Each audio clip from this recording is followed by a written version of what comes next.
Welcome and welcome back, everybody, to the OK Grognard Show. Today is Monday, October 3rd, 2022, 10 a.m. Central in beautiful Lake Geneva, Wisconsin. Well, I kept promising to take a break from the magic items and do a show on dice, my dice specifically. I've got a lot of them. I don't have a lot in the way of older dice. I had some. Some had been lost over the years, and I sold some off at one time just because I'm not really I don't consider myself a collector per se. Uh, More of somebody that just enjoys dice, different dice from time to time. And I see stuff dice I like. I grab them if I can afford it at the time. It's usually about pocket change. I don't like to make huge investments in stuff like that because I have so many already. It's kind of I've got more than enough.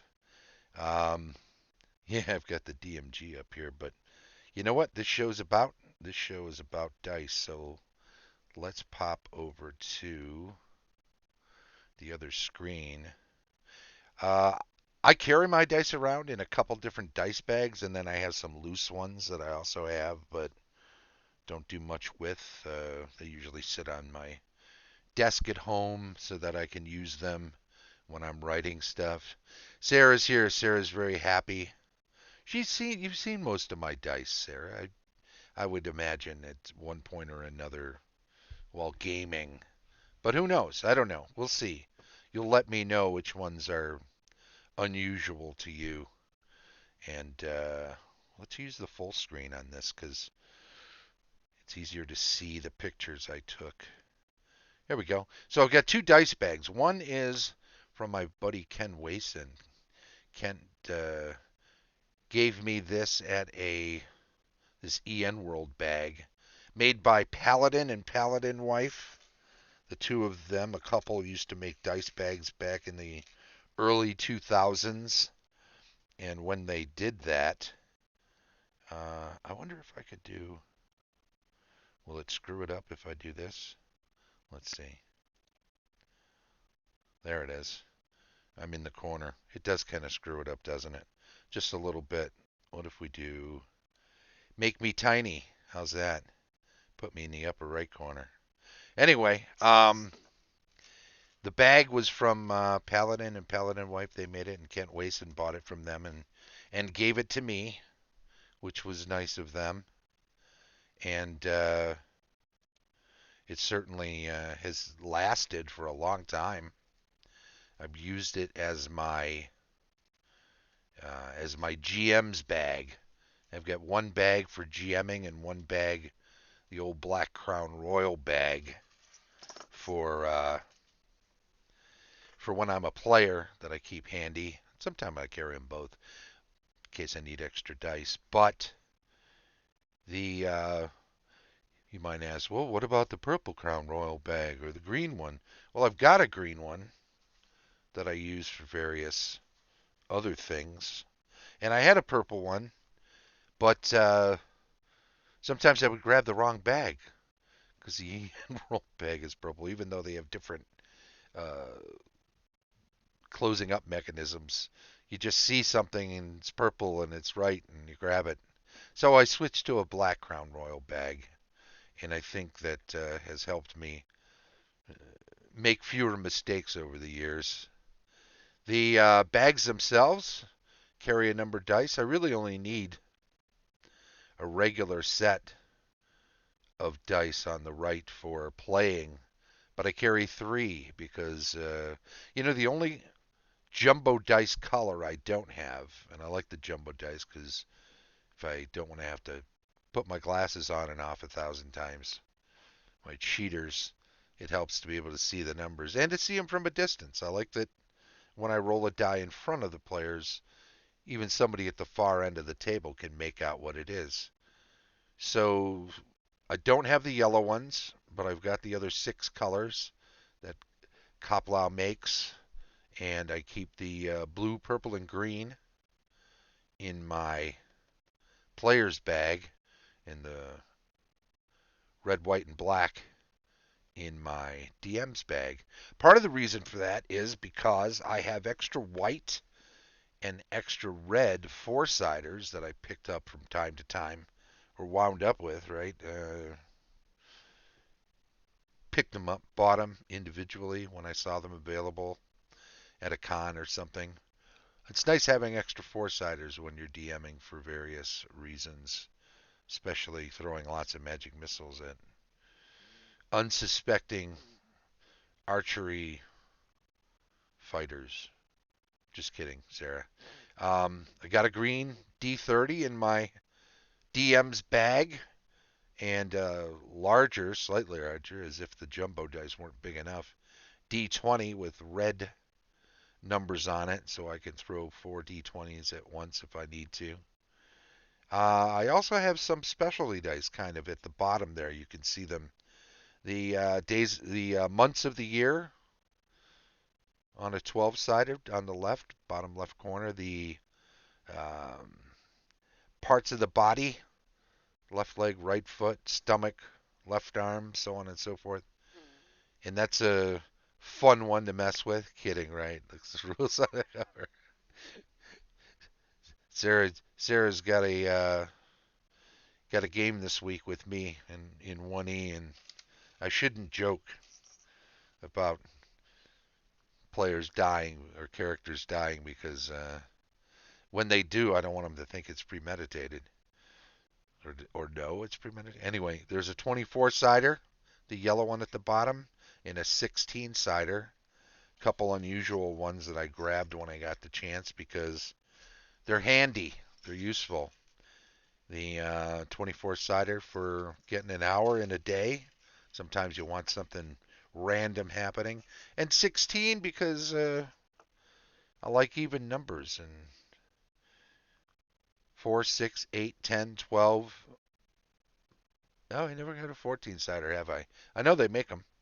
The next one is cardinal directions, right? North, south, but also southeast, northeast. All of the 8 potential directions.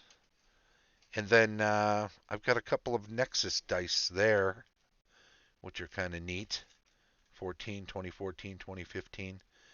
I'd forgotten how long it'd been around. I didn't get to go for a couple of years because of the pandemic, and then I wound up not being able to go this year, which was a bad break, but so it goes. Also, just a regular blue six-sider. I have a number of just loose D6s that I've picked up over the years. Um, Next picture, let's see. Okay, there's the GM's bag with all of those dice and the player's bag with all of those dice, and I just went over those from Joe, Cosmo Joe, 66 Studio. He makes a lot of cool specialty dice, and some of them include these Death dice six-siders, these Lightning Bolt six-siders, and the Fireball six-siders.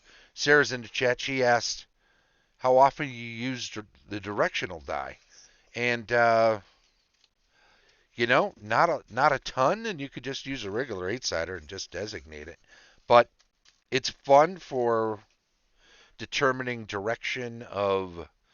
Well, you guys were hunting orcs, and I figured out where they were coming from and which way they were heading based on that directional die. And then, of course, once I know the facts, I have to suss out the reasons for it and what their intentions are.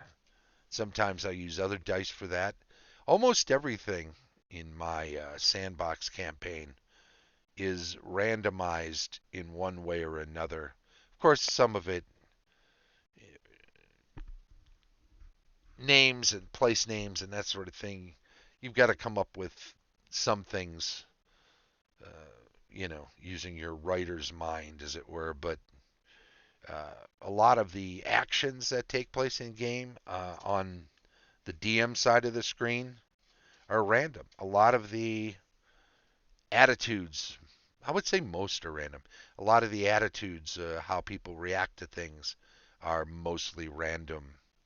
And while someone may be predisposed to reacting a certain way to a certain someone because of past interactions or whatever, you never know what's going on with their day, and sometimes you have to randomize what's happening and then come up with the reasons for it.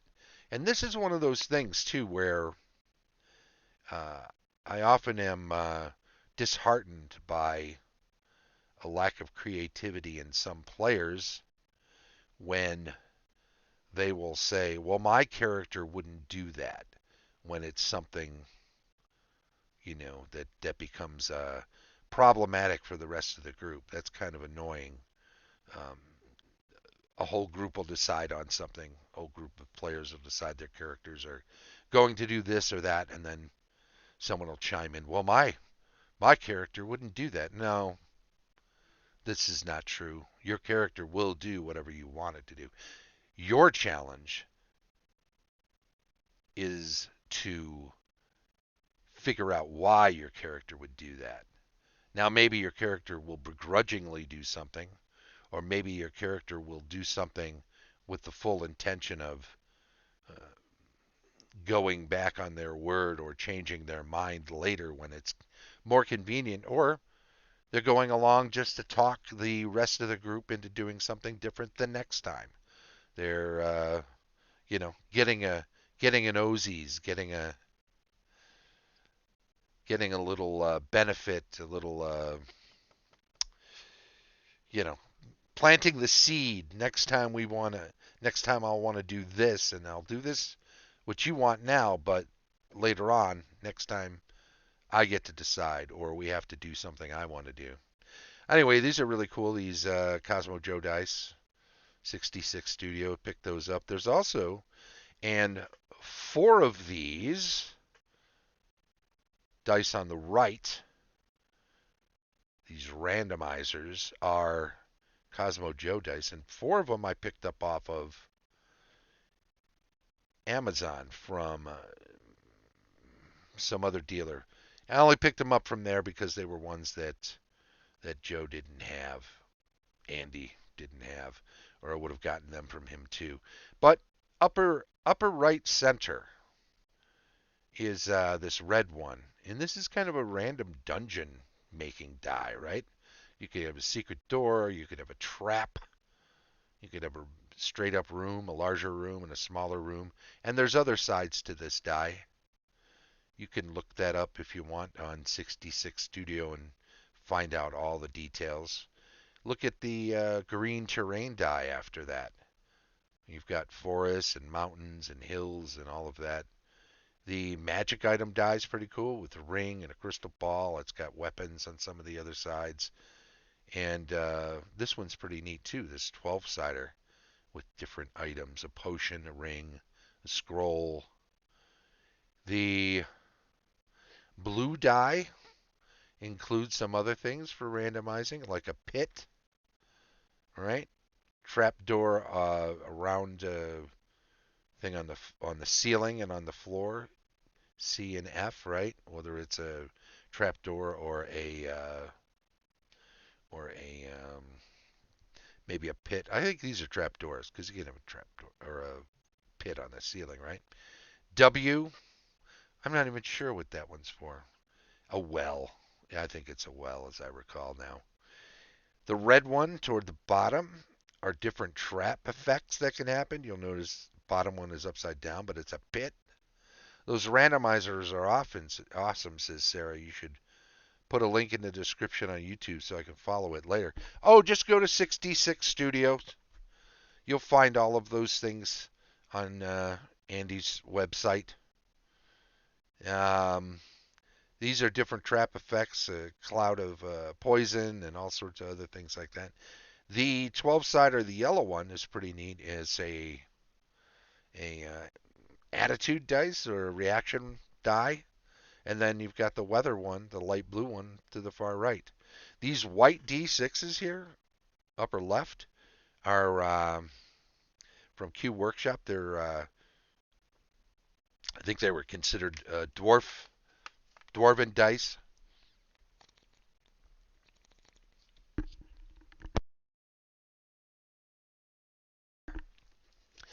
The north, south, east, west die there. The 20 sided and the 4 sided, those are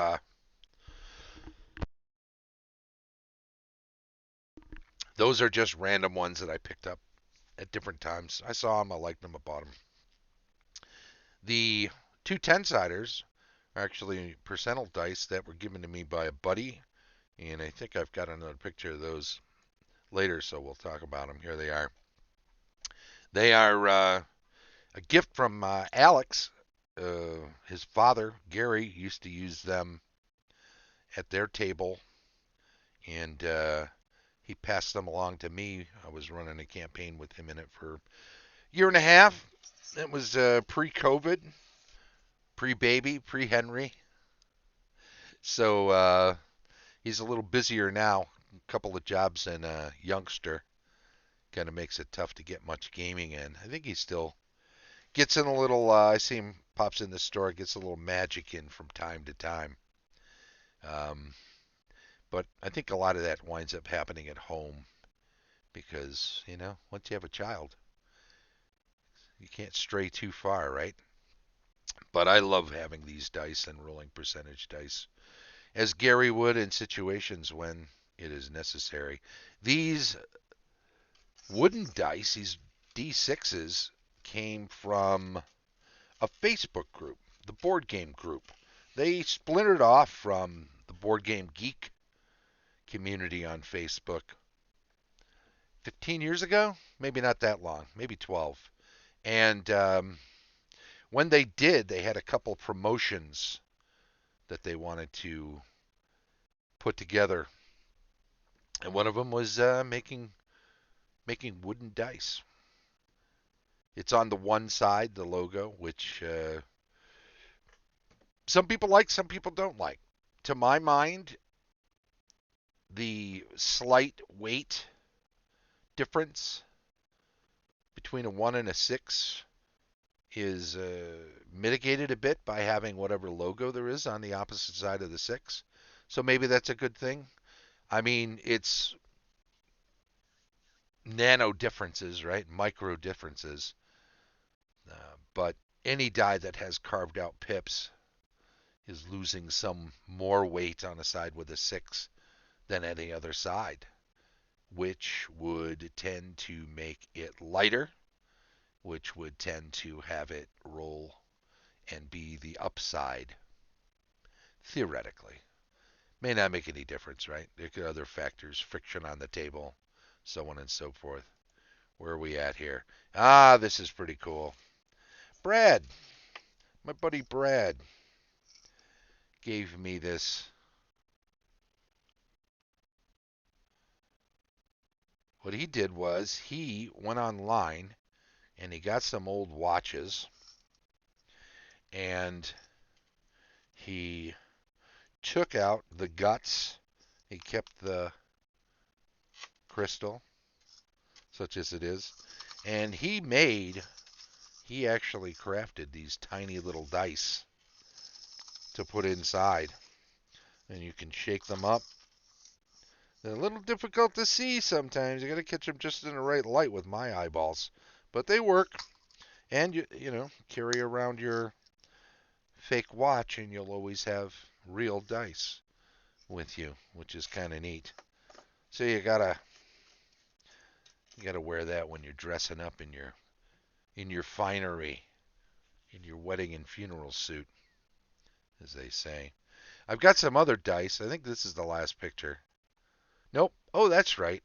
These old gemstone dice. So I got a bunch of these when Mayfair was clearing out a warehouse, and I sold. I think I sold all of them. I think I have a couple of packs stashed away for my own, but they're like 30-year-old. Gemstones was a set of dice in a game that Mayfair came out with back in the 90s, 30 plus years ago now, they were trying to compete with Dragon Dice, the game that TSR came out with, which is kind of interesting because Dragon Dice was an answer to Magic the Gathering in the early 1990s. 93 is when Magic came out, and the folks at TSR saw such success with a collectible game, they started making Dragon Dice, which was a collectible dice game rather than a collectible card game. Um, it had some success. There's still a group that meets monthly at Games Plus in Mount Prospect that are fans of and will play every month Dragon Dice game. So if you ever get a hold of some old Dragon Dice, I think there was a company that got the rights to remake some of those. Um, you have to look up the history of them on Wikipedia. I'm sure they've got all that information there. But Gemstones was a dice game that the folks at Mayfair decided to come up with. Now you can always roll a d20 and a d10 to make percentage dice. So the only thing missing really from here is a six-sider, which are the most common dice.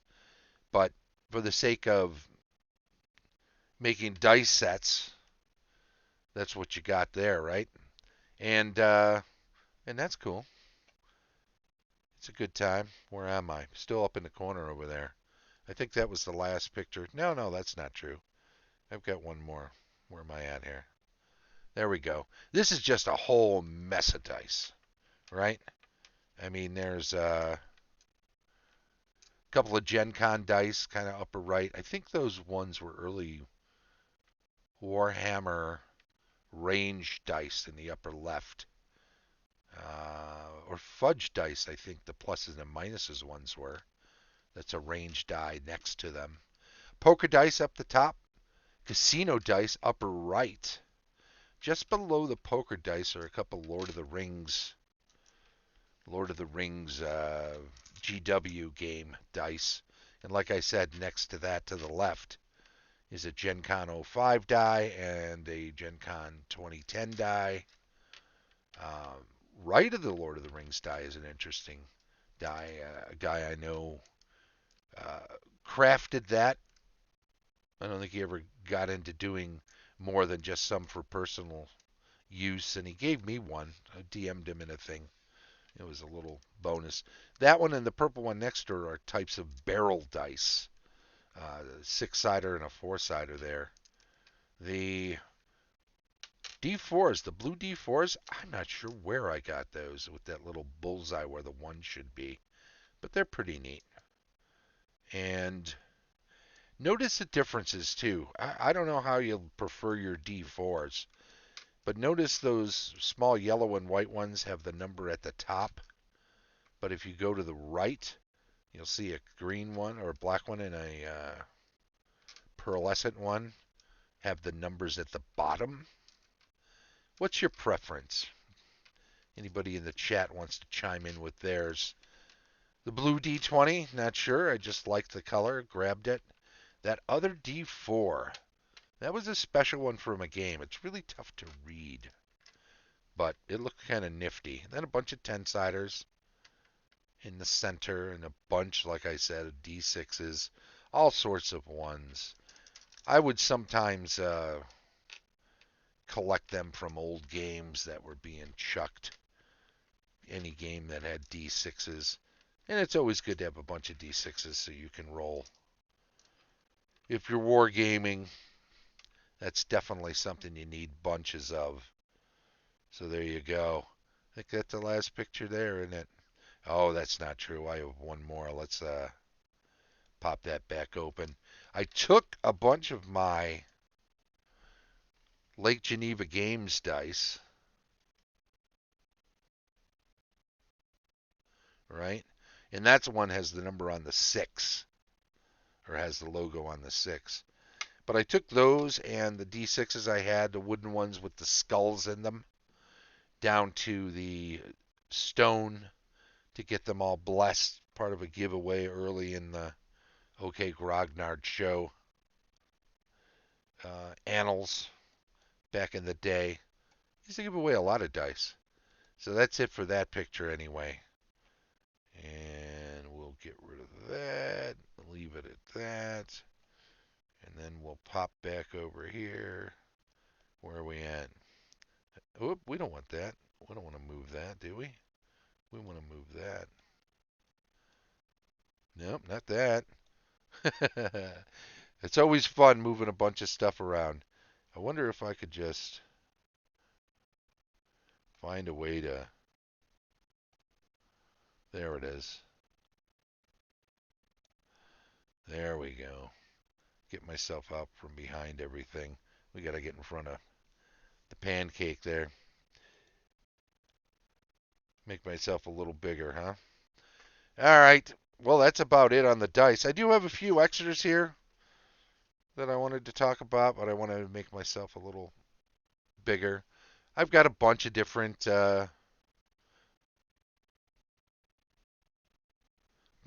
spin down dice, like this new Capenna from playing Magic and stuff. These are kind of neat. These four-siders, these translucent four-siders. I think what's neat about those, let me see if I can bring this up real quick. These were from Amonkhet, and the blue one, they were special dice they gave away.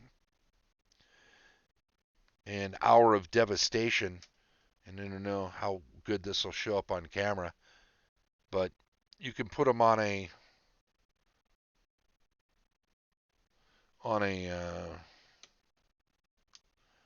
flashlight on a phone or with a light source underneath them. Maybe it looks better from here. And they glow in blue or red, whatever the color is that they are. They don't absorb light. They don't glow in the dark. Nothing like that. They're just translucent, and because of that, when you shine a light through them, they look really cool. And you should also note, you can see the symbol, the horns of Nicobolus on the Hour of Devastation one and on the Amonkhet blue one, which are kind of neat. My buddy Carl Black, who comes up for GaryCon every year and joins.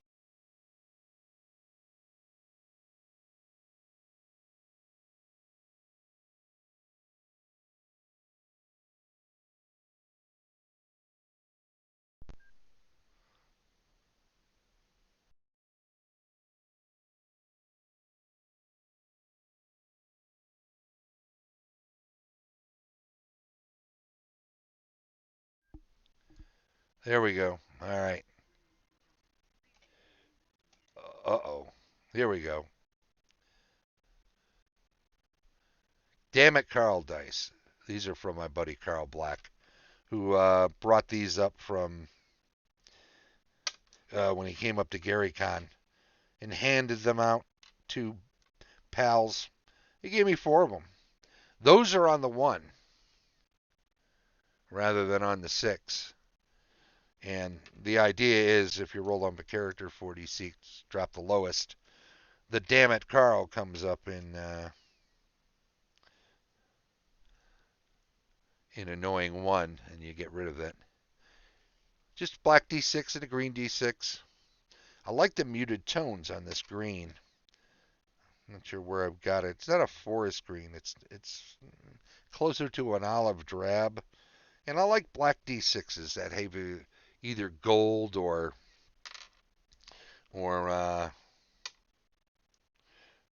red pips. My buddy Keith was running a Greyhawk chainmail game. I don't know if you can see that. Let's see if we can. There it is.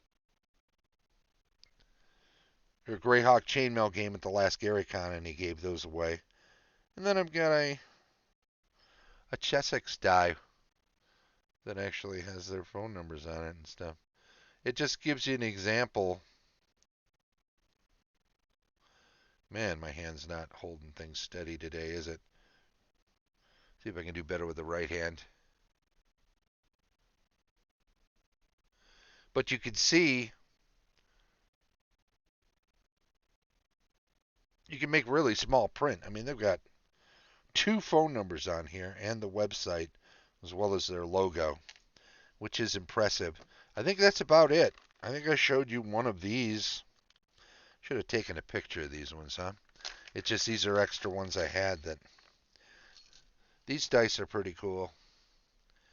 These are Chessex dice. I don't think they're available widely yet, but I was able to get a hold of a set through the auspices of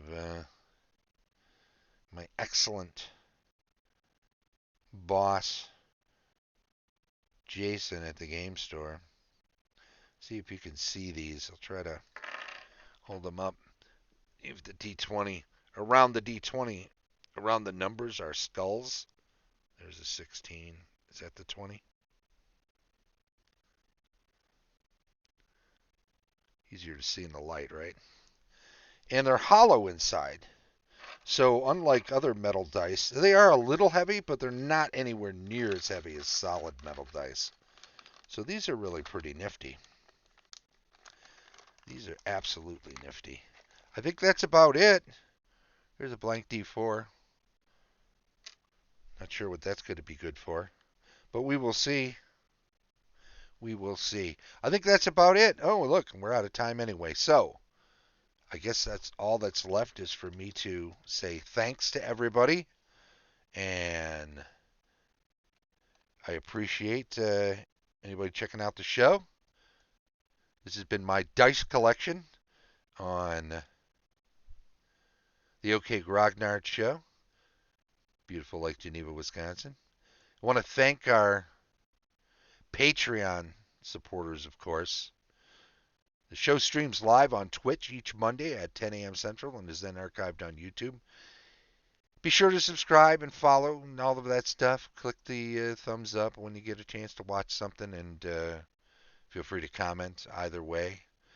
Patreon supporters include Tom Tullis of Fat Dragon Games, Rick Hershey of Fat Goblin Games, Carlos Lysing of Castle Entertainment, Heath Farndon of the NPD&D 20, Dave O'Brien of Quacks Games, and Shane Bradley, DM Extraordinaire. This has been the OK Grognard Show from beautiful Lake Geneva, Wisconsin.